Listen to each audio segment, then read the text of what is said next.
What has become of federal government's ease of doing business program? And to what extent has that initiative restored investor confidence in the country's economy, which is still being buffeted by the cumulative impact of the COVID-19 pandemic and subsequent series of hyperinflation? What can private sector players do to begin to impact more positively on the status quo? Well, we are now being joined by Lewu, investment expert, entrepreneur, and Group Managing Director of Capital Fields Investment Limited, a company that has built up a solid profile on the local scene. Good morning, Mr. Lewu. Good morning. Good to have you join us this morning. Thanks for having me. All right, let's begin the conversation this way. I mean, as a leading player in the finance sector, we would like to hear your views with regards to the investment climate in a distressed economy like Nigeria, with an outlook on foreign direct investment. Thank you. Let's begin by highlighting the whys of the situation we find ourselves.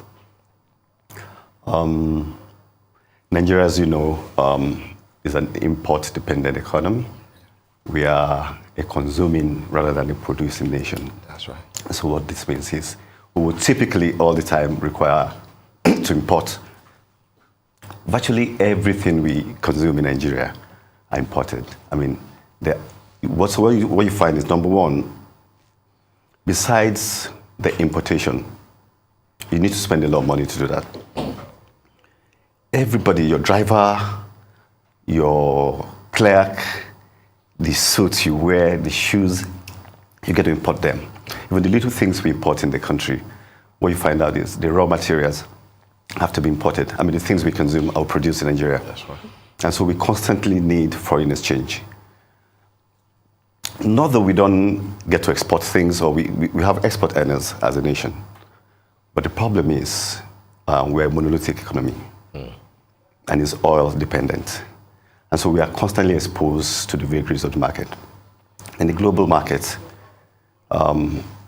typically for you to have a balance of trade, you will also need to have a lot of exports that can earn you that.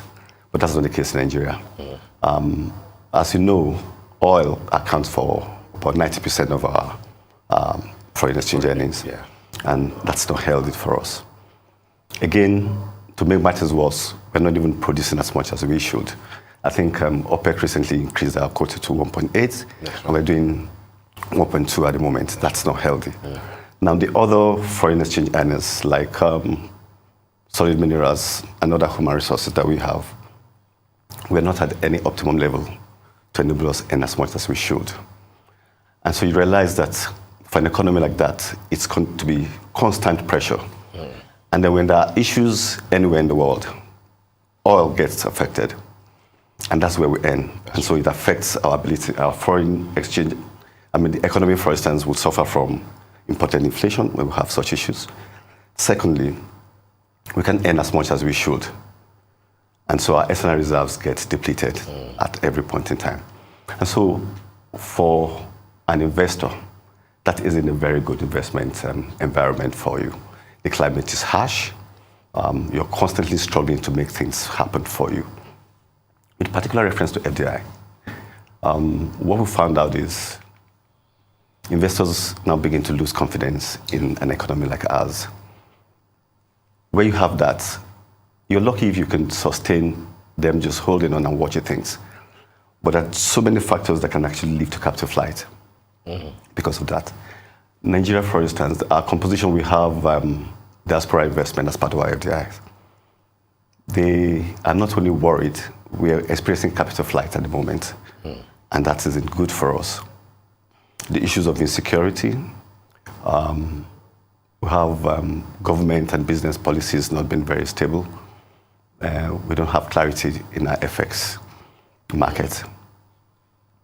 Again, you continue to see that currently this is a pre-election year. And what that does again is people are worried. They're not sure about what will happen. I personally think we shouldn't worry as a country. That's what you think? Yeah, that's what I think. That we should not worry. We shouldn't worry about being a pre-election year. Yeah. Things aren't as bad as they used to be in the past, where probably the gladiators are hitting up the economy or the politics such that people are worried and all. I think whoever wins we should be able to manage things as a country. So currently, yeah, I believe so. Yeah. I mean, that's quite optimistic of you. I'm sure many people would welcome that optimism. But when we're looking at the trajectory of Nigeria's investment appetite, or how appealing it is to foreign direct investment or to anything, because of the many reasons that you've laid out, Nigeria doesn't always position itself to be an attractive country to invest in outside of the usual suspects, namely oil and natural resources. So when we look at someone like you, who've been navigating in these muddy waters for quite some time, how have you been able to keep your head above water, seeing that Nigeria's books, as it were, aren't always as polished as they could be? Thank you. No doubt, doing business in Nigeria, you're faced with so many challenges. And again, we have that reputation where when you have to be involved in or engage in international trade, you need to deal with that. Sometimes you find that Nigeria gets easily blacklisted. And so some think there's a conspiracy against us. And as a people, we also have to deal with ourselves and one another to deal with this. So the challenges are such that you need to also further understand the nuances of every of those challenges that you face. And then you have to plan and strategize to be able to succumb those challenges. For us, many factors have come to play for us to do that. Number one, I'll give you like three of those factors. The first one I would say, which the other factors we really rely on, will be the God factor. I believe strongly that happens not because of anything, but the fact that there are people that are more intelligent, smarter, and probably with more resources than you have. But with God factor, you can get a lot of those things done. Would that be luck or X factor? Well, I'm trying to see. So some will argue that luck will depend on God factor. Okay. And also, so luck as well will require for you to be prepared. Okay. If you're not prepared, you can get much of those things done. All right. Yeah. So going to those factors, number one for us is clarity of vision. We started off early to understand that vision is very important to us as a people. And we got our team together at the beginning to discuss, brainstorm, and then ask questions amongst ourselves, created scenarios that will enable us to understand what. And so what the vision's done is to give you sort of roadmap and a compass as to where you want to go to navigate. You need to understand the laws of the country, the nuances of the economy that you play, the rules and regulations that will affect the businesses that you do. And so that way, you're able to chart your own course and do things. I remember then, so we did all of those, and just to hit the ground running. The second factor I will want to talk about will be goal settings and then self-assessments. We do that a lot. We have platforms that allow us as a people to do that regularly. On a weekly, monthly, and quarterly basis, we will typically review our sets. So at the beginning of the year, you get to set your goals, your targets, and the budgets. And then you come back, go to retreat, lock yourself in, and then begin to play different scenarios, get the devil's advocate. You're not satisfied with leading where you are. I'm talking about what I said earlier about our vision. For us, our vision is to be the market leader in the sectors we play. And now that you know you want to be a leader in your sector, you need to cut your budgets, your goals, set your goals in line with the vision that you have. And so where things are not where they should be, you can see when you have to do your self-assessment. And the review mechanisms we've put in place will allow us to see where we are and how far we have performed. Where we're not there, we go back and sit back and do all of those things again. That way we get it. The third and very important factor would be the people. People are the assets that we have, and we don't joke with them at all. We are lucky because they've come to understand the things we value the most. Issues of service excellence, integrity, innovation, professionalism, leadership, and then enterprise. Those are things we will all the time look at to form the charts of the things we want to do in that economy. Okay. If you are armed with all of those, it becomes a lot easier for you to face the challenges.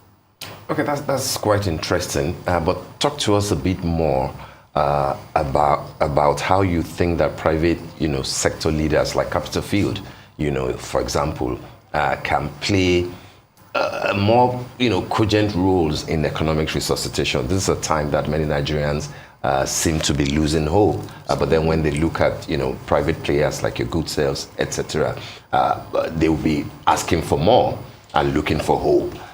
What role do you think that, Capital Field and others in that sector can play towards economic resuscitation in Nigeria, because things are a bit tough at this moment?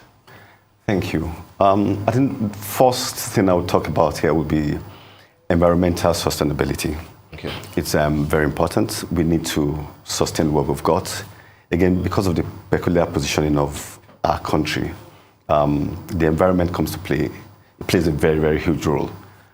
Again, given that we tend to export things that are related so much to the environment. The world today, of course, is moving towards that as well.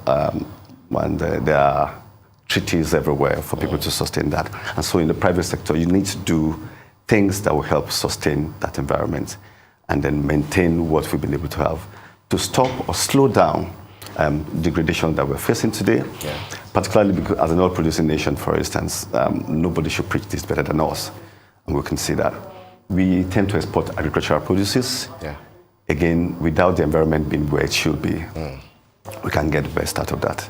The second point will be employment. And we do everything we can to help that employment level that is desirable for us as a country. The third point, which is very important to us in Capital Field, is giving back to the society. We've been around for 19 years. 19. It will be exactly 19 years. I was going to ask that, you've been doing this for 19 years already. That's right. So as they say, we've been there and then seen all of those. And so we value that importance of giving back. Over the years, we've done that in the area of social responsibility issues, health, education, and of course the environment as well is something we believe as well. Whatever you can do to preserve what you have, it's key. Now, to mark our 19th anniversary, for instance, what we've done is to be strategic about it and to stay focused on, for us, small enterprises. They are contributors to the growth. We want to support small businesses that produce things that help grow the economy. Yeah. And so we understand, having been there, that for those, we've seen that from our own history and the people we deal with. First, wins can be very good. And so if company A, for instance, needs stock from country B to get things going, we want to support to produce that, give the finance that will be required to help that.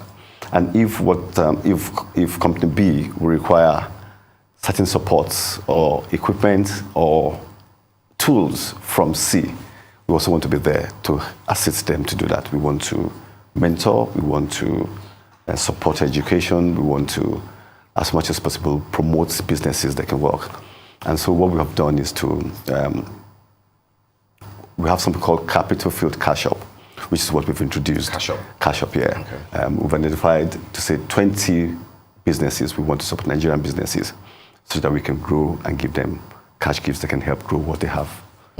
It's a gift or it's a... It's like a grant? Yes, grants. Oh, wow. It is. What will make them qualify? Okay, so what we have is on social media platforms, we have on LinkedIn, Facebook, Twitter, Instagram, there are forms there for people to fill, and the details are very much in there. Okay.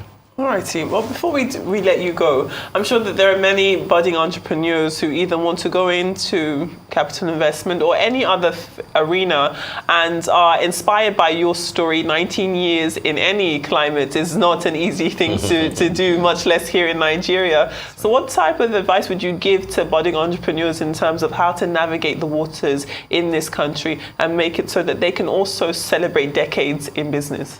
Thank you. The first thing I would say is tough times won't last forever.